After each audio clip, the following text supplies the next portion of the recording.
ETF index mutual funds నేర్చుకుని stock మార్కెట్లో రాణించాలనుకుంటున్నారా? వెంటనే ఈ నెంబర్కి కాల్ చేయండి.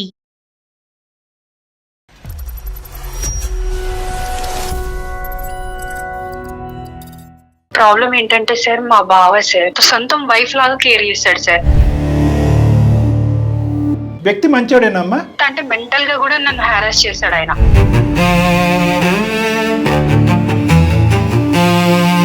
మా నాన్న చాలా స్ట్రిక్ట్, మా అమ్మ చాలా స్ట్రిక్ట్ అనే చూసాం. ఇక్కడ చిన్నప్పటి నుంచి బావ చాలా స్ట్రిక్ట్ అనే పరిస్థితి వచ్చింది. బావ వరకు ఓకే, పెళ్లికి నేను రెడీగా లేను బావతో అనే విషయం ఎప్పుడైనా చెప్పారా? నాకు ఇక్కడ ఒక అతనితోనే పరిచయం ఉందండి, నా కొలికే. అదేలేండి, అతను ఆడుకునే క్రికెట్ బ్యాట్ లాంటిదాను నువ్వు, అంతే. సూసైడ్ ఒక ఇష్యూని మనం రిజాల్వ్ చేసుకోలేదు ఇప్పటికొచ్చి. ఇక్కడ వాడి వేడిగా ఉన్నప్పుడు నువ్వు అటువంటి అడిగేయటం అనేది ఎంతవరకు సమర్థించవచ్చు మనం? ఇట్లా నేను ఒక అబ్బాయిని ఇష్టపడుతున్నాను చెప్పేస్తాను, వచ్చి బాగా కొట్టేసాడు. చెడు అన్నావు కదా, ఈ క్యారెక్టర్ గురించి చెడు ప్రచారం చేయటం. సంజయ్ గురించి చెప్పాను కదా. ఎన్నిసార్లు చెప్పాలి నీకు ఆ వ్యాటర్ తీసుకోవడం మ్యాటర్ రిచువల్ గా కలగబడతాను నీకేమన్నా. నేను నీ మొగుడిని అంటే కనుక అందరూ సో అండ్ సో ఆర్ మొగుడు వైఫ్ అని అనుకున్నారు, కానీ ఈ అమ్మాయి ఎప్పుడు అలా అనుకోలేదండి. బావా నిన్ను నేను పెళ్లి చేసుకోవడం ఇష్టం అని లేదు స్పష్టంగా చెప్పావా? ఇలా చెప్పడం కన్నా నేను చిన్నప్పటి నుంచి నేను ఇంతగానం గాఢంగా అమ్మాయి నాకు భార్య అనుకున్నప్పుడు ఫస్ట్ చెప్తే నేను ఇంతగానం డీప్ వెళ్ళను కదా సార్. ఇప్పుడు నువ్వు కాదు నాకు అబ్బాయి కావాలంటే నేను ఎలా అనుకోని చెప్పండి. 26 years పాటు నేను లవ్ చేస్తున్నటువంటి ఒక అబ్బాయిని 1.5 years బ్యాక్ చెప్తావా బావా నాకు ఉద్దేశం లేదని? ఈ అబ్బాయి ఒక కొత్త జీవితాన్ని చూపెట్టిన తర్వాత మీ ఇద్దరి మధ్యన ఒక లవ్ స్టోరీ స్టార్ట్ అయిన తర్వాత హలో బావా ఐ డోంట్ లవ్ యూ, ఇది ప్రేమ కింద. అదేంటమ్మా మరి? ఆయన బహిరంగంగా నా భార్య అంటున్నప్పుడు నువ్వు నా భర్త కాదని నువ్వు కూడా అలాగే చెప్పాలిగమ్మా. వాళ్ళు ఊహించుకున్నారు, వీళ్ళు ఊహించుకున్నారు, అందరూ ఊహించుకున్నారు, లోకం అంతా ఊహించుకున్నారు, కాబట్టి నేను ఊహించుకుంటున్నాను. నువ్వు ఊహించుకున్న దానికి ఇప్పుడు మేమేలా చెప్తాం పరిష్కారం? నమస్తే కళ్యాణ్ గారు. నమస్తే మేడం. సింధు అనే ఒక అమ్మాయి మనకి మెయిల్ చేశారండి. ఇష్టాలతో సంబంధం లేకుండా మేడం, ముందుకు సాగటం అనేది చాలా కష్టం అండి. అందులో ముఖ్యంగా పెళ్ళికి సంబంధించి ఒక లైఫ్ పార్ట్నర్ని చూస్ చేసుకునేటప్పుడు డెఫినెట్గా ఇద్దరు వైపులా ఇష్టాలు, ఆ ఇష్టాలు ఏంటి తెలుసుకొని ముందుకెళ్ళాలి. అలాంటి ఒక ఇష్యూతో సింధు మన దాకా వచ్చింది. ఏం చేయాలో నాకు అర్థం కావట్లేదు, ముందుకు వెళ్ళాలా వెనక్కే ఉండాలా అన్న ఒక మీమాంసలో మనల్ని అప్రోచ్ అయ్యారండి. ఒకసారి మీరు ఓకే అంటే కాల్ చేస్తాను. తప్పకుండా మేడం, షూర్. నమస్తే అండి, నేను జయానండి, సుమన్ టీవీ నుంచి మాట్లాడుతున్నాను. సింధు గారేనా మాట్లాడేది? అవునండి, ఇతనే మాట్లాడుతున్నాను. రైట్, కూడా ఉన్నారు డాక్టర్ కళ్యాణ్ చక్రవర్తి గారు. మీ సమస్య ఏంటో ఒకసారి చెప్పండి అమ్మా. Okay madam. నమస్తే అమ్మా సింధు. నమస్తే సార్. చెప్పండి అమ్మా, సమస్య ఏంటమ్మా, ఎవరిది? నిజామాబాద్లో ఉంటాను సార్ నేను ప్రెసెంట్ అయితే జాబ్ చేస్తున్నాను. ప్రాబ్లం ఏంటంటే సార్, మా బావ సార్, మెయిన్ బావ సార్, తను పుట్టినప్పటి నుంచి తను చేసుకోవాలని మా పెద్దవాళ్ళు అనుకున్నారట. వాళ్ళు ఫిక్స్ అయిపోయినారు ఖచ్చితంగా తను చేసుకోవాలని చెప్పేసి. మా బావ కూడా మెంటల్ గా అదే ఫిక్స్ అయిపోయినాడు. ఎలా అంటే సొంతం వైఫ్ లాగా కేర్ చేస్తాడు సార్. అన్ని విషయాలలో నాకు ఎక్కడ ఫ్రీడమ్ లేదు తన వల్ల. చాలా అంటే చాలా ప్రాబ్లమ్స్ అనేటివి ఫేస్ చేస్తున్నా తన వల్ల. ఇక్కడ స్కూల్ డేస్ లో నాకంటే 2 years వరకు తను సీనియర్, సేమ్ స్కూలే. అసలు ఎక్కడ నేను ఫ్రీగా ఉండే సిచ్యువేషన్ నాకు కల్పించలేదు తను. ఎప్పుడు ఏదో ఒక ప్రాబ్లం, ఏది నాకు ఫోన్ ఉన్నా నా ఫోన్ తనే యూజ్ చేయాలి. మీ ఇద్దరి మధ్యన ఏజ్ గ్యాప్ ఎంతమ్మా నీకు బావకి మధ్యన? బావ పేరేంటమ్మా? కిరణ్ సార్. ఏజ్ గ్యాప్ వచ్చి మా ఇద్దరి మధ్యలో 3 years ఉంటదండి. ఓకే, పేరెంట్స్ ఇలా అనుకుంటున్నారని చెప్పి నీకు ఎప్పుడు తెలిసిందమ్మా? ఊహ తెలిసిన కానుంచి ఓకే, సో మొదటి నుంచి నీకైతే తెలుసు సార్. Right, okay. అంటే ఏంటమ్మా స్కూల్లో ఉక్కిరి బిక్కిరి అవ్వటం, నాకు ఫ్రీడమ్ లేకపోవటం అంటే ఏంటమ్మా? అంటే సార్ స్కూల్లో ఎలా అంటే సార్, నేను పక్కన వాళ్ళతో మాట్లాడినా ఆయన సహించుకోలేడు. అక్కడే చిన్నప్పటి నుంచి స్కూల్ డేస్ నుంచే సార్. నాకు ఫ్రెండ్స్ ఉండొద్దు, మాట్లాడితే తనతోనే మాట్లాడాలి, ఆడుకోవాలన్నా తనతోనే ఆడుకోవాలి. అంటే మెంటల్ గా కూడా నన్ను హారాస్ చేస్తాడు ఆయన. నేను ఎప్పుడు తన కంట్రోల్లో ఉండాలి అని చూస్తాడు. కాలేజ్ కి తీసుకెళ్లేది తనే, తీసుకురావడం కూడా తనే. తను వచ్చేదాకా నేను వెయిట్ చేయాలి, అక్కడికి వెళ్ళకూడదు. ఏం కాదు దాంట్లో ఏముంది, బావే కదా అని వాళ్ళు అంటే అందరూ యాక్సెప్ట్ చేశారు. వ్యక్తి మంచోడేనమ్మా? వ్యక్తిపరంగా అయితే మంచోడే సార్. నా వరకు వచ్చేసరికి ఇట్లాంటివన్నీ క్రియేట్ చేస్తూ ఉంటాడు. నేను మానసికంగా నిన్ను ఆ స్థానంలో చూడలేకపోతున్నాను, యాక్సెప్ట్ చేయలేకపోతున్నానని అవన్నీ తన మైండ్ సెట్ తోనే తను ఆలోచిస్తాడు, కానీ మనం ఎన్ని చెప్పినా ఆయన వినడు. అతను వినటం పక్కన పెట్టండి, పెద్దవాళ్ళు కూడా వినట్లేదు. Over caring, over possessiveness, over love, over affection, ఇవన్నీ ఓవర్లు మేడం. మా నాన్న చాలా స్ట్రిక్ట్, బయటకు పోనివ్వలేదు, వాడితో మాట్లాడినా వీడితో మాట్లాడినా ఇబ్బంది పెట్టి. మా అమ్మ చాలా స్ట్రిక్ట్ అనేది చూసాం. ఇక్కడ చిన్నప్పటి నుంచి బావ చాలా స్ట్రిక్ట్ అనే పరిస్థితి వచ్చింది. సో ఇది చాలా భిన్నమైన పరిస్థితి. సో నువ్వు ప్రేమించట్లేదు అన్నా కూడా అబ్బాయికి ఓకేనమ్మా? నన్ను అడగడు సార్ ఆయన. అదేలేండి, అతను ఆడుకునే క్రికెట్ బ్యాట్ లాంటిదాను నువ్వు, అంతే. బావ వరకు ఓకే, పెళ్లికి నేను రెడీగా లేను బావతో అనే విషయం ఎప్పుడైనా చెప్పారా? ఏమైందంటే తను ఇప్పుడు ప్రెసెంట్ అయితే జాబ్ రీత్యా హైదరాబాద్ వెళ్ళాడు మేడం. ఓకే. నేను ఇక్కడ ప్రైవేట్ ఎంప్లాయ్ గా చేస్తున్నాను. ఓకే. నాకు ఇక్కడ ఒక అతనితో పరిచయం అయిందండి, నా కొలికే. కానీ ఆయన ఒక బ్రదర్ ఫీలింగ్ టైప్ వస్తుంది, కానీ నాకు మనసులో ఆయన పెళ్లి దాకా నేను ఊహించుకోలేదు మేడం తనని, మా కాదమ్మా, బావనైతే. ఒక ఇష్యూని మనం రిజాల్వ్ చేసుకోలేదు ఇప్పటికొచ్చి. నీ చుట్టుపక్కల ఉండే కనెక్షన్స్ అన్ని కట్ చేసేస్తున్నాడు అతను. అడుగు తీసి అడిగేయటానికి వీలు పట్టలేదు, స్వేచ్ఛను కంప్లీట్గా తీసేశాడు. ఇటువంటి వాతావరణంలో అసలు ఏది లేనటువంటి సిచ్యువేషన్ ఇంత ఉక్కిరిబిక్కి వాతావరణం క్రియేట్ చేసినటువంటి ఈ వ్యక్తి, నువ్వు ఒక అబ్బాయిని ప్రేమిస్తున్నావు లేదంటే పెళ్లి చేసుకోవాలనే ఆలోచనలో ఉన్నావు అని అంటే కనుక ఇక్కడ ఏదో సెట్ చేసుకుని నువ్వు అటువైపు దిగుంటే బాగుండేమో, కానీ ఇక్కడ వాడి వేడిగా ఉన్నప్పుడు నువ్వు అటువంటి అడిగేయటం అనేది ఎంతవరకు సమర్థించవచ్చు మనం?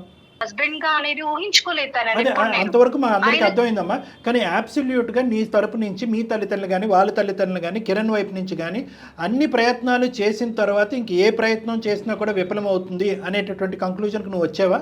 ఫస్ట్ ఆఫ్ ఆల్ వీళ్ళందరూ నన్ను అర్థం చేసుకునేంత సిచ్యువేషన్ లో అయితే లేరు సార్. నా మనసులో ఏముంది, నేనేం చేయాలనేది ఎవరు ఆలోచించలేదు సార్. అమ్మా, ఇప్పుడు నువ్వు ఓకే అంటే కనుక ఎంత తొందరగా పెళ్లి చేసేద్దాం అనుకుంటున్నారమ్మా? చేసేస్తారు సార్. ఫస్ట్ ఆఫ్ ఆల్ నేను మా పేరెంట్స్ కి చెప్పేస్తాను, ఇట్లా నేను ఒక అబ్బాయిని ఇష్టపడుతున్నాను. సరే, ఈ టెన్షన్స్ లో నేను ఆల్రెడీ 2 times సూసైడ్ అటెంప్ట్ చేశానండి. ఇవన్నీ నేను తీసుకోలేక అందరికీ ఇది ఒక మా చాలా పేరెంట్స్ ఈజీ వే కూడా అయిపోయింది. అందరికి అర్థమైపోయింది. చదువుకున్నావు, అయినా గానీ వాళ్ళు తెలుసుకోలేని సిచ్యువేషన్ లో వాళ్ళు ఉన్నారు. లవ్ స్టోరీ గురించి చెప్పండి. నేను తను ఒక ఆఫీస్ లోనే చేస్తాము. రైట్. మంచి అబ్బాయి, నా మనసుకి ఇష్టం అనిపించింది మేడం. అతనికి వాళ్ళ పేరెంట్స్ కి చెప్పారా? తన సైడ్ నుంచి ఏం ప్రాబ్లం లేదని చెప్తున్నాడు మేడం. పేరెంట్స్ అతను ఒప్పించుకోగలడా? ఒప్పించుకోగలడు సార్. ఇక్కడ వచ్చి మా బావ ఆల్రెడీ నేను ఈ విషయం తనకి చెప్పినాను. ఎవరికి? చెప్తే మా బావ గారికి చెప్పాను సార్. చెప్తే వచ్చి తనని బాగా కొట్టేసిండు.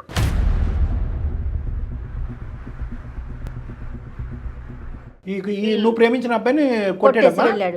బాగా గొడవలే అయిపోయి నా మీద ఎట్లాంటివి క్రియేట్ చేసిండంటే, ఈమె వాడితోని తిరిగేసింది, ఈమె మంచిది కాదు, ఈమె క్యారెక్టర్ బ్యాడ్ అని చెప్పేసి మళ్ళీ నన్ను ఎవరు పెళ్లి చేసుకోకుండా కూడా మా ఊర్లో అట్లా క్రియేట్ చేసిండు నా పైన ఆయన. మరి మళ్ళీ తన్నే పెళ్లి చేసుకోవాలి కదా, చేసుకుంటాడట. అదే కదా మేడం ఆయన ప్లాన్. మీ బావ మిగతా అంశాలన్నింటిలో మంచోడు అన్నావు కదా, ఈ ఫస్ట్ అయినా ఈ రాక్షసత్వం అనేది చూపెట్టి క్యారెక్టర్ గురించి చెడు ప్రచారం చేయడం ఎంత క్రూరంగా ఆలోచిస్తాడా అన్నది అప్పుడు అర్థమైంది సార్ ఆయన గురించి. ఇందాక నేను ఒక మాట అన్నాను కదమ్మా, ఒక ఇమాజినరీగా ఊహించుకుంటూనే నీ జీవితాన్ని ఇలా కట్టుదిట్టం చేస్తున్నాడు. వాస్తవానికి నిజంగా ఒక వ్యక్తి నిన్ను పెళ్లి చేసుకోబోతున్నాడు లేదంటే నువ్వు ప్రేమించావు అని అనుకుంటే కనుక అతనిలో ఉండేటటువంటి అసలు సిసలైనటువంటి రాక్షసత్వం బయటకు వస్తుంది అని చెప్పాను కదా. నేను అన్న మాటను నువ్వు వాస్తవం చేస్తావు. అదే ఊర్లో అసలు బయటకు వెళ్ళలేని సిచ్యువేషన్. భావంతో ఎక్కడ పెళ్లి అయిపోతుంది, బావు మీద ఉండేటటువంటి అయిష్టతో సడన్ గా ఇప్పుడు ఈ అబ్బాయి పరిచయం అవటం, ఈ అబ్బాయిని ప్రేమించటం, ఆదరాబాదరాగా ప్రేమించటం, అదేమన్నా జరిగిందా? ఇక్కడ వీళ్ళు వెళ్ళి నన్ను ఇంకో పెళ్లి చేసేస్తారో అనేటటువంటి ఆదరాబాదరాగా పరిగెట్టే ప్రయత్నంలో ఈ అబ్బాయిని నువ్వు కనెక్ట్ అయ్యావా? లేదు సార్, నా ఇష్టపూర్వకంగానే మేమిద్దరం లవ్ చేసుకున్నాం మరి సార్. అబ్బాయి వాళ్ళ పేరెంట్స్ ఇంకా చెప్పలేదు, వాళ్ళు డిక్లైన్ చేస్తే అప్పుడు నీ పరిస్థితి ఏంటి? తను ఒప్పించుకోగలనని చెప్పేశాడు. సర్లే, నీ వరకు అయితే నువ్వు గ్యారంటీ ఇస్తున్నావు ఈ అబ్బాయి తరపున కానీ మీ ఇద్దరి మధ్యలో ఉన్న ప్రేమకు కానీ ఆ అబ్బాయి వెళ్ళి వాళ్ళ పేరెంట్స్ ఒప్పించడం తన కానీ. సైడ్ నుంచి ఏం ప్రాబ్లం లేదు సార్ నాకు. మా వాళ్ళు మా బావ సెట్ అయిపోతే నాకు ఏం సరే, ప్రాబ్లమ్స్ లేవు. ముఖ్యంగా ఈ ఇష్యూకి మీ పేరెంట్స్ యొక్క రియాక్షన్ ఏంటి? మా పేరెంట్స్ ఎట్లా అంటున్నారంటే సార్, ఆ బావ ఇంత ప్రేమిస్తున్నాడు నిన్ను, ఇంత బాగా చూసుకుంటుండు అన్న థాట్ లోనే వాళ్ళు ఆలోచిస్తుంటారు సార్ ఎప్పుడు. Right right. కానీ నా గురించి అయితే వాళ్ళు ఆలోచించట్లేదు. వాళ్ళు అదే థాట్ లో ఉంటుండ్రు, నీ కోసమే కదా చేసేది, నేను ఇంత ప్రేమించే వాళ్ళు ఎవరు దొరుకుతారు ఇంకా అని అంటున్నారు మేడం. ఫ్యామిలీలో జీరో సపోర్ట్. కానీ ఈ రోజుల్లో కూడా ఇప్పుడు మేనరికాలు ఇవన్నీ చాలా ఇబ్బంది అంటున్నారు కదా డాక్టర్. రేపొద్దున్న పిల్లలకి చెప్పండి. మేనరికాలు మానసిక పరిస్థితులు, పిల్లలు పుట్టిపోయేటటువంటి పిల్లలకి ఇబ్బందులు మేడం, శారీరకపరమైన సమస్యలు వస్తాయి అనేది కూడా వాస్తవము. అది మీరు పట్టణంలో అడగండి, పల్లెలో అడగండి, అందరికీ తెలిసినటువంటి అంశం. కానీ వీళ్ళు ఇప్పుడు ఏమైంది అంటే కనుక ఈ బహుశా ఒక 20-25 సంవత్సరాల క్రితం అనేసుకున్నారు వీళ్ళు ఇదంతా కూడా. అవును, అనేసుకుని ఇంకా ఆ గీత దాటకుండా అవును అవును అవును చెప్పి వాళ్ళందరి మధ్యన సంబంధాలు బాగున్నాయి కాబట్టి ఎక్కడ ఈ విషయం ఇప్పుడు ఈ అమ్మాయికి సంబంధించినటువంటి అయిష్టత బహిరంగం చేసి వద్దురా బాబు అని అంటే కనుక కుటుంబాల మధ్యన తగదా వస్తుంది. కాబట్టి ఎంతో కొంత వాళ్ళ ఈ అమ్మాయి వాళ్ళ పేరెంట్స్కి ఇది కరెక్ట్ కాదని తెలిసినా కూడా ఈ వైర్యం అంటే ఏంటి అన్న చెల్లి మధ్యన వైర్యం అయిపోతుంది. అది అన్న అంటే ఈ అమ్మాయి సో అది అవాయిడ్ చేయడం గురించి ఫిక్స్ అయిపోయారు వీళ్ళు. కానీ చిన్నప్పుడు అసలు వాళ్ళకంటూ ఊహ తెలియక ముందు అనేసుకున్నాక పెద్దయినాక వాళ్ళ మనసులు ఎలా ఉంటాయో ఏం చెప్పగలుగుతామండి. 2 సందర్భాల్లో ఈ పెళ్లి వద్దు అని సూసైడ్ చేసుకోబోయేటటువంటి ఒక అమ్మాయి యొక్క మనసుని అటు కన్న తల్లిదండ్రులు అర్థం చేసుకోవట్లేదు, గాఢంగా హిమాలయ పర్వతాలంత ప్రేమిస్తున్నాను అనేటటువంటి భావ కూడా అర్థం చేసుకోవట్లేదు. అసలు ఏం జరుగుతుంది, ఈ వ్యక్తి ఎవరు అంటే ఇంకా ఎవరి మాట అయినా వినటానికి ఉందా లేదా? మీరు మాట్లాడితే ఇంకా తన చేంజ్ అవుతాడేమో అనే ఉద్దేశం సార్. అంటే అమ్మాయికే కౌన్సిలింగ్ ఇవ్వండి, కొద్దిగా అమ్మాయి మనసును మార్చండి. ఇంత ప్రేమించేటటువంటి ఇంత సిన్సియర్గా ఉన్నటువంటి అబ్బాయి భర్తగా ఆ అమ్మాయి జీవితంలో దొరుకుతాడా? ఆ అమ్మాయి పొరపాటు చేసుకుంటుంది, గోల్డెన్ ఛాన్స్ పోగొట్టుకుంటుంది. నాకు మీకు తెలీదు, నా సిచ్యువేషన్ ఉంటే మీకు అర్థమవుతుంది మేడం నా ఫీలింగ్ ఏంటనేది. ఎట్లా చెప్పాలో కూడా నాకు అర్థమవుతుంది మేడం. బావ స్థానంలో ఉన్నాడు కానీ భర్త స్థానంలో ఊహించుకోవట్లేదు అని అన్నావు. మరి ఎలా ఊహించుకుంటున్నావు అంటే కనుక ఒక అన్న ఒక తమ్ముళ్ళలాగా ఊహించుకుంటున్నాను అన్నావు. నీ కొట్లాడటము నీ క్యారెక్టర్ అసాసినేట్ చేసిన తర్వాత ఆ స్థానం కూడా పోయి ఉంటదిగా. అవును సార్, మా పేరెంట్స్ ఒప్పుకుంటారు, నేను ఒప్పిస్తా. ఎందుకంటే నేను చనిపోతాను ఫిక్స్ అయిపోయినా సార్. నాకు ఆ లైఫ్ కంటే నేను బ్రతకలేని సిచ్యువేషన్ ఉన్నా సార్. నాకు ఆ లైఫ్ కంటే నేను చనిపోవడమే మంచిది. నేను అంతవరకు కూడా ఆలోచించుకున్నా సార్. మరి ఇప్పుడు ఇంత క్రైసిస్ ఉంది కదమ్మా, ఇంత క్రైసిస్ సిచ్యువేషన్లో ఇప్పుడు ఆ అబ్బాయి నిన్ను ప్రేమించినటువంటి అబ్బాయి ముందుకొచ్చి పెళ్లి చేసుకోవాలా, లేదంటే ఈ అబ్బాయి చేతిలో చావు దెబ్బలు తిని ప్రాణాల మీద తెచ్చుకోవాలా అనేటటువంటి పరిస్థితి ఉంది కదా. బహుశా ఆ అబ్బాయి విత్డ్రా అయిపోతాడేమో అనుకోండి, నాకు భయంగా ఉంది. ఇప్పుడు ఏంటంటే ఇంత టెన్షన్స్ మధ్యన బావా మరదల మధ్యన వాళ్ళు వేరే కుటుంబం వాళ్ళు వచ్చి ఏలు పెడితే కనుక మొత్తం 2 కుటుంబాలు వచ్చి వాళ్ళ మీద పడతాయి కదా. ఆ అబ్బాయి ఇంకా ఇప్పటికీ కూడా నిన్ను ప్రేమిస్తూ రెడీగానే ఉన్నాడా? అవును సార్, అవును. అయ్యో, తనకి నా వర్షన్ మొత్తం చెప్పాను సార్. ఎట్లా అంటే నాకు చిన్నప్పటి నుంచి నేను అనుభవించిందంతా తనకి ఎక్స్ప్లెయిన్ చేసిన. ఒప్పించగలవని నాకు నమ్మకం ఉంటే ఓకే అని కూడా వాళ్ళ పేరెంట్స్ కూడా తను ఒప్పించడానికి రెడీగా ఉన్నాడు. సరే మీరు మాట్లాడండి సార్, ఒకసారి మీరు మాట్లాడితే నాకు చాలా అంటే చాలా హెల్ప్ చేసిన వాళ్ళు అవుతారు సార్ మీరు. రైట్ షూర్ అమ్మా. ఒకసారి కిరణ్ ఫోన్ కల్పమ్మా. The person you are speaking with has put your call on hold. Please stay on the line. మీరు మాట్లాడుతున్న వ్యక్తి మీ కాల్. హలో బావా. సింధు చెప్పు. ఎక్కడున్నారు? నేను వర్క్ లో ఉన్న ఆఫీస్ లో ఉన్నా. చెప్పు. ఒక 2 minutes బావా. ఒక్క నిమిషం, ఒక ఇంటికి వస్తున్నా. చెప్పు. మొన్న మీతో మాట్లాడినా కదా. ఏంది? సంజయ్ గురించి చెప్పినాను కదా. అరే ఎన్నిసార్లు చెప్పాలి నీకు ఆ మ్యాటర్ తీసుకోవద్దు మ్యాటర్ అని? ఒక్క నిమిషం, నా వర్షన్ కూడా నువ్వు వినాలి కదా. ఇంతవరకు జరిగింది అర్థం కాలేదు. గొడవ అయినా అర్థం కావట్లేదు. ఇంకా మీరు ఏం చేయాలో కూడా ఆలోచించలేని సిచ్యువేషన్ లో ఉన్నా. మీరు కూడా నన్ను అర్థం చేసుకోవాలి కదా. అరే ఏం అర్థం చేసుకోవాలి? ఎట్లా పిచ్చోళ్ళ కలగబడతాను నీకేమన్నా? ఇంత చిన్నప్పటి నుంచి చేసింది ఏంది అనుకున్నావు? ఇంతకి ఎవరి కోసం వచ్చాను ఇక్కడికి? ఫుల్ క్లారిటీతో ఉన్నాడు. నేను ఒక మేడం ని అప్రోచ్ అయ్యాను. ఒకసారి వాళ్ళు మీతో మాట్లాడతారట. నా కోసం ఒక్కసారి మీరు మాట్లాడారా? ఏం మాట్లాడుతున్నావు సింధు? నాకు అర్థం కావట్లేదు. కిరణ్ గారు నమస్తే అండి. నమస్తే అండి, మేము సుమన్ టీవీ అందమైన జీవితం అనే ఒక ప్రోగ్రామ్ నుంచి మాట్లాడుతున్నాము. నేను నాతో పాటు డాక్టర్ కళ్యాణ్ చక్రవర్తి గారు ఉన్నారండి. చెప్పండి మేడం. అందమైన జీవితం అని ఒక మంచి వేదిక అండి ఇది. అంటే ఎవరైతే సమస్యతో ఉన్నారో వారు ఒక సలహా కోసం మమ్మల్ని అప్రోచ్ అవుతారో. అట్లాగే సింధు మాకు మెయిల్ చేశారు మీ సమస్య గురించి. మీరు ఒక్క 5 నిమిషాలు టైం ఇస్తే డాక్టర్ గారు మాట్లాడతారండి మీతో. కిరణ్ గారు నమస్తే అండి. ఏమండి మీ ఇద్దరి మధ్యన ఏదో బావ మరదల మధ్యన ఉండేటటువంటి సహజంగా సరసాలు అంటాం కానీ మీది ఇంకో లెవెల్లో అవుతున్నటువంటి ఒక పరిస్థితి. అయితే పాపం సింధు యొక్క అంటే నేను అనకూడదు పాపం, నాకంటే మీరే గట్టిగా పాపం అని అనాలి. సింధు యొక్క పరిస్థితి ఏంటంటే కనుక ఎవరి దిక్కు ఏ దిక్కును పోతే కనుక సహాయం పడుతుంది, ఏ దిక్కును పోతే కనుక అసలు తన మాట కానీ తన ఏడుపు కానీ తన ఆలోచన కానీ ఎవరినో వినేటటువంటి నాదుడి గురించి ఎతికింది. ఆ ఇంట్లో ఎతికింది, ఈ ఇంట్లో ఎతికింది, మీ ఇంట్లో ఎతికింది, వాళ్ళ ఇంట్లో ఎతికింది. ఎవరి దొరక్క మాకు ఫీమేల్ పంపించింది. ఆ అమ్మాయి బాధ వర్ణాతితో. ఎందుకంటే కనుక ఆల్రెడీ 2 సార్లు సూసైడ్ అటెంప్ట్ చేసుకుంది. అది మీకు తెలుసు. ఎవరు అబ్బాయిని ప్రేమిస్తుంది అనేది పక్కన పెట్టండి. భావన అసలు ఇప్పుడుకొచ్చి భర్తగా ఎప్పుడు చూడలేదని చెప్పి చిన్నప్పటి నుంచి ఆవిడ మొత్తుకుంటుంది. ఎందుకు ఇటువంటి పరిస్థితుల్లో బలవంతంగా ఆ అమ్మాయిని మీరు భార్యగా చేసుకోవాలని మీరు అనుకుంటున్నారు? సార్ అట్లా కాదు సార్, ఇది మా ఫ్యామిలీ విషయం కదా సార్, మేము సాల్వ్ చేసుకుంటాం సార్, మీరు అందరూ ఇన్వాల్వ్ కావడం అది నాకు అర్థం కావట్లేదు సరే, ఫ్యామిలీ ఇష్యూ కాబట్టే ఆ ఫ్యామిలీలో ఉండే ప్రేమించేటటువంటి వ్యక్తుల మధ్యన లెక్క తేలకపోవటం వల్లే మమ్మల్ని ఆశ్రయించింది. సింధుతో పాటు మీరు కలగనేటటువంటి జీవితం యొక్క ప్రయాణం దగ్గర ఇంకో 70 సంవత్సరాలు అని అనుకుందాం, లేదంటే ఒక 60 సంవత్సరాలు అని అనుకుందాం. 60 సంవత్సరాల పాటు ఒక నచ్చినటువంటి వ్యక్తిని మీ పక్కన పెట్టుకుని నేనే నీ భర్తను అనుకుంటూ ఎంతకాలం మీకు కూడా ఒక విసిగి వేసారిపోయే పరిస్థితి రాదా? అలా కాదండి, నేను చిన్నప్పటి నుంచి నేను భార్యాభర్తలుగా మేమిద్దరం అనుకున్నామండి. మా మీరిద్దరు అనుకోలేదు కిరణ్ గారు, ప్లీజ్ ఇద్దరు ఎక్కడ అనుకున్నారు? మీరు అనుకున్నారు, అది చెప్పండి. మీ పేరెంట్స్ మీరు అనుకున్నారు? మీరు పుట్టగానే అనేసుకున్నారండి? కాదు కదా, పెద్దవాళ్ళు అనుకున్నారు. అది మీ మైండ్ లో మేకి దిగింది. చిన్నప్పటి నుంచి మేము అలానే ఉన్నాం కదండి. నేను చిన్నప్పటి నుంచి మేము భార్యాభర్తలనే భార్య అనుకున్నాను కాబట్టి ఆమె కోసం అన్ని చేసుకుంటూ వచ్చాను కదండి. ఇది కరెక్ట్ కాదు, ఒక మాట నేను చెప్తున్నానండి, తల్లిదండ్రులు అనుకోవటం వల్ల మీరు అనుకున్నారు. ఏ తల్లిదండ్రులు అనుకోలేదు, అటు అనుకోలేదు, ఇటు అనుకోవట్లేదు, మీరు బావ మరదల్లాగే ఉన్నారు. అప్పుడైనా కూడా మీరు సింధుని ఇదే స్థాయిలో ప్రేమించుండేవాళ్ళా? లేదు, మీ పేరెంట్స్ సమర్థిస్తున్నారు, సింధు పేరెంట్స్ వ్యతిరేకిస్తున్నారు, అప్పుడు కూడా మీరు ఇదే స్థాయిలో మాట్లాడతారా? ఇది పెద్దల నుంచి వచ్చినటువంటి ఆలోచన, మీకే ప్రేమగా పుట్టుకొచ్చినటువంటి ఆలోచన. చిన్నప్పటి నుంచి అలా అనుకునే వచ్చాను కదండి, సిటీకి రావడానికి కారణం కూడా అదే కదండి. మీరు అనుకున్నారు, కాదనట్లేదు. సింధు ఒక చిన్న పిల్ల.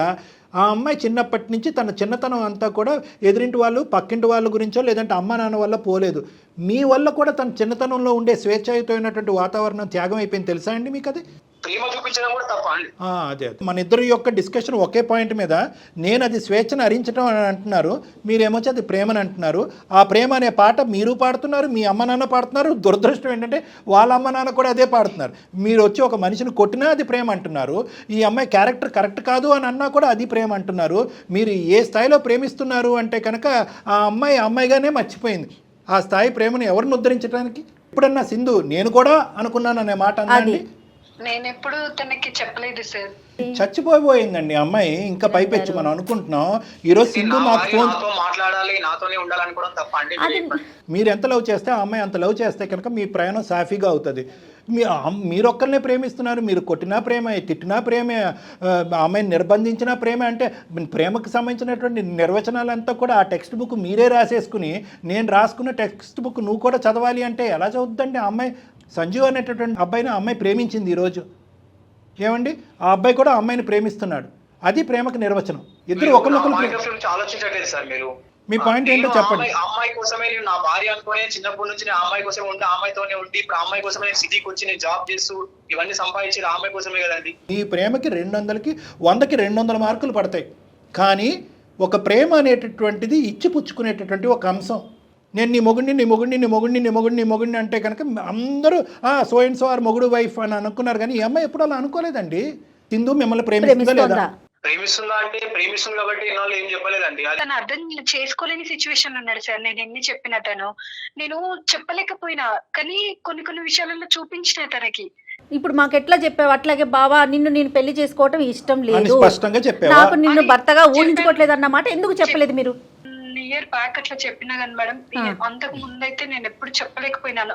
సంజీవ్ పరిచయం అయిన తర్వాత బావా నాకు ఆ ఉద్దేశం లేదన్న చెప్పావా?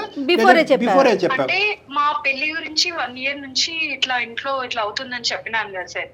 అప్పుడే నేను ఈ విషయం మా బావకు చెప్పాను సార్. నేను 26 years పాటు నేను లవ్ చేస్తున్నటువంటి ఒక అబ్బాయిని 1.5 year బ్యాక్ చెప్తావా బావా నాకు ఉద్దేశం లేదని? ఈ అబ్బాయి ఒక కొత్త జీవితాన్ని చూపెట్టిన తర్వాత, మీ ఇద్దరి మధ్యన ఒక లవ్ స్టోరీ స్టార్ట్ అయిన తర్వాత, హలో బావా ఐ డోంట్ లవ్ యూ, ఇది ప్రేమ కింద. అదేంటమ్మా మరి? అంటే ఎవరన్నా దొరికేంత వరకే బావా? ఆయన బహిరంగంగా నా భార్య అంటున్నప్పుడు నువ్వు నా భర్త కాదని నువ్వు కూడా అలాగే చెప్పాలిగమ్మా. 2 times సూసైడ్ అటెంప్ట్ చేసినప్పుడు తనకి అర్థమైంది, తనకి తెలుసు సార్. నాకు ఎలా తెలుస్తుంది సార్ అమ్మాయి అట్లాంటి ఇట్లాంటి? నేను ఇంటికి వెళ్ళినప్పటి నుంచి నేను నా భార్య అనుకున్నప్పుడు మా మామ వాళ్ళందరూ అల్లుడు అంటే, మా ఫ్యామిలీ వాళ్ళందరూ మీ ఇద్దరికి పెళ్లి అంటే నేను వైఫ్ అనే ఊహించుకుంటా. కానీ నాకు ఎట్లా తెలుసు సార్ అమ్మాయి నేను ఇష్టం లేదని చెప్పి? నాకు అమ్మాయి చెప్తే తెలుస్తుంది కదా సార్. ఏమండి, ఒకటి నేను ఇందాక నుంచి ఒకటి కింద మీద పడి చెప్పాలి అని ఏమనుకుంటున్నానంటే, నేను ఊహించుకున్నాను అంటున్నారు కానీ మీరు ఊహించుకోలేదండి. అందరూ ఊహించుకున్నది మీరు ఊహించుకున్నారు. ఈ అమ్మాయి చేసిన చిన్న పొరపాటు ఏంటో తెలుసా కిరణ్? అంటే నాకు ఇష్టం లేదు అనేటటువంటి విపరీతమైనటువంటి ఆలోచన బుద్ధి ఎప్పుడు చూపెట్టిందంటే, ఈ సూసైడ్ అటెంప్ట్ అవనియండి, ఇంకోటి అవనియండి, సంజీవ్ పరిచయం అయిన తర్వాత స్పీడ్ పెంచింది. అంతకు ముందు నుంచి సిగ్నల్స్ ఇస్తుంది, కానీ చాలా ఇండైరెక్ట్ సిగ్నల్స్ ఇస్తుంది. మీకేమొచ్చి ఇండైరెక్ట్ సిగ్నల్స్ అర్థం కావు, ఎందుకంటే మీ ప్రేమ ఆ స్థాయిలో ఉంది కాబట్టి. ఇలా చెప్పడానికన్నా నేను చిన్నప్పటి నుంచి నేను ఇంతగానో గాఢంగా అమ్మాయి నాకు భార్య అనుకున్నప్పుడు, నేను ఇంత ప్రేమ నాలో పెట్టుకున్నప్పుడు నాకు ఫస్టే చెప్తే నేను ఇంతగానో డీప్ వెళ్ళాను కదా సార్. నేను చిన్నప్పటి నుంచి నేను తన చెప్తానే వస్తున్నా కదా సార్, నేను తనకు చూపిస్తున్న ప్రేమ, నా ప్రేమ తనకు చూపిస్తున్నా. అలాంటప్పుడు మరి ఒక అబ్బాయిని ఇష్టపడుతున్నానని చెప్పింది, మరి అబ్బాయిని కొట్టించడం అంటే వేరే అతన్ని ఇష్టపడుతుందనన్నా తెలిసింది కదండి. 1 సంవత్సరం క్రితం తెరవండి, 2 సంవత్సరాల క్రితం అయినా తెరవండి. అంటే అప్పటికే చాలా దూరం వెళ్ళిందా మీ మనసులో ఉన్న? పెళ్లి చేసుకోవడానికి ఫిక్స్ అయినా కదా మేడం. ఇప్పుడు నా భార్య అనుకుని ఇప్పుడు ఈ ఏజ్ కి నేను ఇన్ని ఇయర్స్ తనని లవ్ చేసుకుంటూ వచ్చి ఇయర్స్ నా ప్రేమ ఆమె చూపిస్తూ వచ్చి ఇప్పుడు నేను నువ్వు కాదు నాకు అబ్బాయి కావాలంటే నేను ఎలా అనుకోని చెప్పండి, నేను ఎలా తీసుకోవాలి? నేను ఇదంతా ఒక ఎత్తు నాన్న. ఈ అమ్మాయి క్యారెక్టర్ని అసాసినేట్ చేయటం, నువ్వు ఒకప్పుడు ఈ అమ్మాయి ఒప్పుకుని పెళ్లి చేసుకుంటే కనుక నీ భార్య క్యారెక్టర్ని అసాసినేట్ చేసినట్టు కాదా? అది ఊరంతా టామ్ దండోరేయించడం ఏంటి నువ్వు? మళ్ళీ అలాంటి అమ్మాయి రేపు పెళ్లి చేసుకుని నువ్వు ఎలా ఉంటావు? వెడ్డింగ్ కార్డులు పంచుతారా? మీ ఇద్దరు పెళ్లి పెట్టల మీద కూర్చుని ఇదిగో క్యారెక్టర్ అసాసినేటటువంటి అమ్మాయి నాకు కాబోయే భార్య అని ఇంట్రడ్యూస్ చేస్తావు వచ్చిన వాళ్ళందరికీ రిసెప్షన్లో? ఇక్కడ అంతా ఆమె పిచ్చోనే చేస్తుంది సార్, మీకు చెప్పి అంతా చెప్పి నా గురించి. ఆ అబ్బాయిని వెళ్ళి కొట్టేవే లేదా? అంటే ఆ కారణం ఆ సిచ్యువేషన్ క్రియేట్ చేశా సార్ అక్కడ, మీకు అర్థం కావట్లేదు మీకు. అన్ని కారణాలే. నువ్వు ప్రేమించడానికి ఒక కారణం ఉంటుంది, నువ్వు కొట్టడానికి ఒక కారణం ఉంటుంది, ఆ అమ్మాయిని ఏది క్యారెక్టర్ అసాసినేట్ చేయడానికి కూడా ఒక కారణం ఉంటుంది. ఇవన్నీ వదిలేసాయి. ఇప్పుడైతే కనుక నీకు 70mm సినిమాలా కనిపిస్తుంది ఏంటి పరిస్థితి అనేది.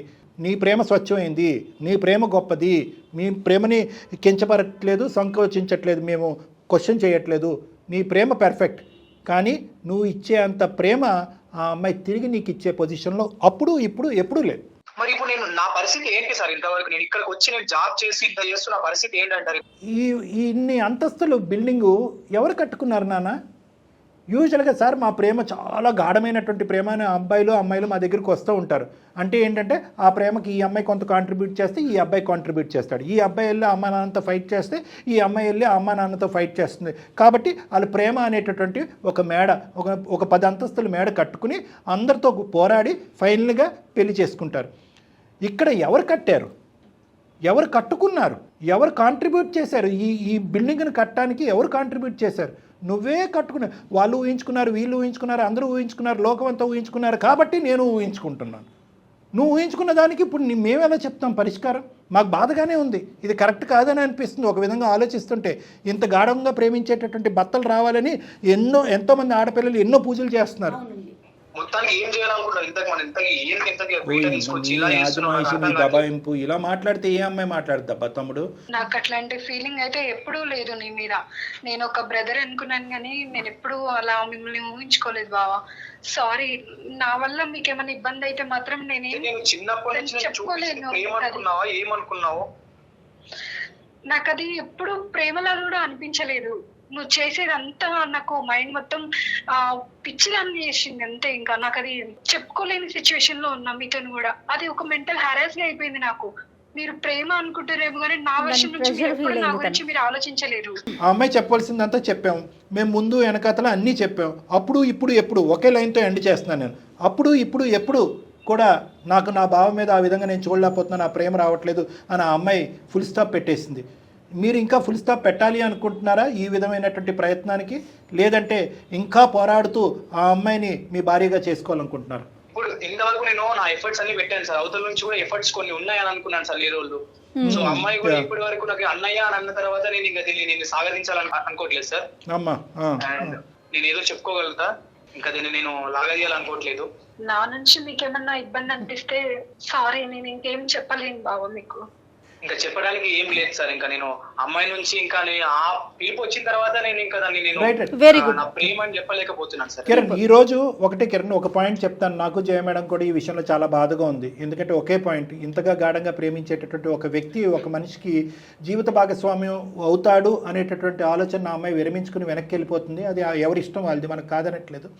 కానీ నేనేమంటున్నానంటే తాత్కాలికంగా నువ్వు పడేటటువంటి బాధ ఒక దీర్ఘకాలికంగా బాధపడినటువంటి దానికి ఒక పరిష్కారం.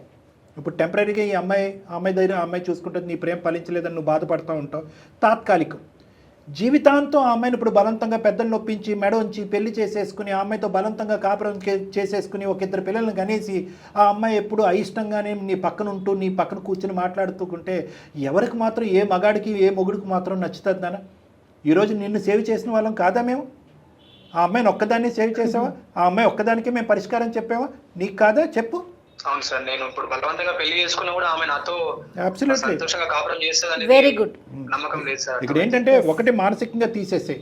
నేను కాదు వేరే మగాడు అమ్మాయి జీవితంలోకి వచ్చాడు అనే సబ్జెక్ట్ తీసేసాయి. ఓకే, ఎందుకంటే ఆ విధంగా ఉంటే కనుక నువ్వు చాలా బాధపడతావు. నీకెప్పుడు ఆ స్థానం లేదు.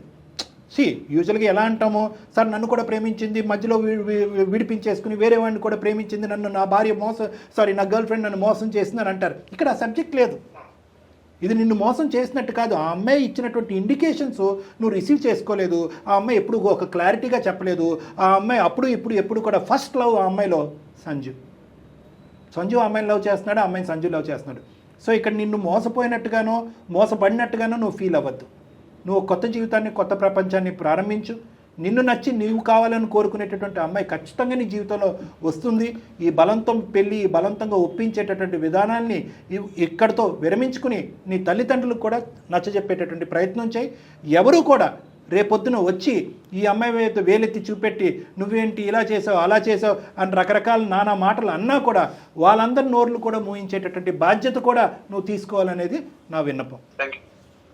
తను ఇట్స్ వెరీ డిఫికల్ట్. నేను ఏమంటున్నానంటే I don't think so this can be concluded in a cross sectional way. ఒక దెబ్బతో మనం మాట్లాడినటువంటి ఒక అరగంటలో ఒక వ్యక్తి యొక్క ప్రేమను చంపేసుకుని మానసికంగా పరివర్తన వచ్చేసి ముందుకు వెళ్ళిపోద్దని మనం కూడా అనుకోవట్లేదు. ఒక్కసారి నేను ఏంటంటే మిమ్మల్ని కలవాలి అని అనుకుంటున్నాను. కిరణ్ గారు, మీరు టైం ఇస్తే కనుక ఒక్కసారి మనం కలుద్దాం. కావాలంటే అదే మీటింగ్కి అమ్మాయిని కూడా రమ్మని చెప్తాను, నేను సింధుని కూడా రమ్మంటాను. ఒక్కసారి ఫ్రీ అండ్ ఫెయిర్ మైండ్తో ఇంకా బలంగా డెసిషన్ తీసుకుందరు కానీ. తప్పకుండా sir. Right, thank you very much. Thank you so much అండి. ఇక్కడ స్పెషల్ థ్యాంక్స్ మీకే చెప్పాలి కిరణ్ గారు. ఎందుకంటే డాక్టర్ గారి మాట విన్నవించి మీరు విని వెంటనే ఒక మంచి డెసిషన్కి వచ్చారండి. సూపర్. ఓకే సింధు. సార్ ఇప్పటి వరకు నేనేం చెప్పినా తను వినిపించుకోలేదు. మీ వల్ల నాకు ఇది హెల్ప్ అయింది. చాలా థ్యాంక్స్ సార్. మీకు చాలా రుణపడి ఉందా నేను. తను మాట్లాడితేనంటే ఖచ్చితంగా నేను మాట్లాడగలుగుతాను. మీరు చెప్పలే కాబట్టి ఖచ్చితంగా వింటాను సార్ నేను. ఎందుకంటే ఇంకొకసారి నేను ఎందుకు మిమ్మల్ని ఇద్దరిని రమ్మన్నానంటేనమ్మా, ఒక వైఫ్ అండ్ హస్బెండ్గా మీరిద్దరూ ఒకళ్ళు ఊహించుకోవటం అనేది ఇక్కడితో ఆపేయటం ఒక్కటే కాకుండా ఈ బంధాలని కొనసాగాలి. ఎందుకంటే మీ ఇద్దరి యొక్క బావ మరదలు అనేటటువంటి ఒక ఇష్యూ ఒకటే కాదు, ఇది 2 కుటుంబాలకు సంబంధించినటువంటి అంశం కూడా. సో ఇది ఇప్పుడు వరకు జరిగినటువంటి ఒక సొల్యూషన్ 50%. రెస్ట్ ఆఫ్ ద 50% ఏదైతే కనుక అక్కడ అన్నా చెల్లెలు బంధం అనేది ఉంది పైన. సో ఆ బంధాన్ని కాపాడేటటువంటి ప్రయత్నం, అక్కడ మనస్పర్ధలు రాకుండా నాకు ఇష్టం లేదు ఎవరి జీవితం వాళ్ళది అనే విధంగా ఆ 2 కుటుంబాలని మధ్యన మనస్పర్ధలు రాకుండా కట్టిపెట్టేటువంటి ప్రయత్నం మీ ఇద్దరి చేతుల్లో పెడుతున్నాను. కాబట్టి ఒకసారి మీరు వచ్చి నా దగ్గర కలవండి. సరే సరే, తప్పకుండా వస్తాను. Right, okay. చాలా అంటే కిరణ్ కూడా వెంటనే అమ్మాయి అన్న మాటలకి షాక్ అయ్యాడండి. ఇన్ని రోజులు తను కూడా ఓపెన్గా చెప్పినట్టు అనిపించలేదు. ఏదో భావాలతో వ్యక్తపరిచాను అట్లా అంటోంది, కానీ తన మనసులో ఇంత ఫీలింగ్ ఉంది, నన్ను ఒక బ్రదర్గా చూస్తోంది అనేసరికి ఆ అబ్బాయి కూడా కాస్త చెప్పలేకపోయింది. అమ్మాయి మాటతో పాటు ఈ రోజు మన మాట కూడా కలిసేటప్పుడు అబ్బాయికి రియాలిటీ అర్థమైంది. అవును. సో ప్రాక్టికల్గా ఒకసారి మీ దగ్గరికి వచ్చారనుకోండి, మరి కాస్త ఇంకా క్లియర్గా ఉంటారేమో బహుశా. Absolutely madam. రైట్ కళ్యాణ్ గారు, నమస్తే.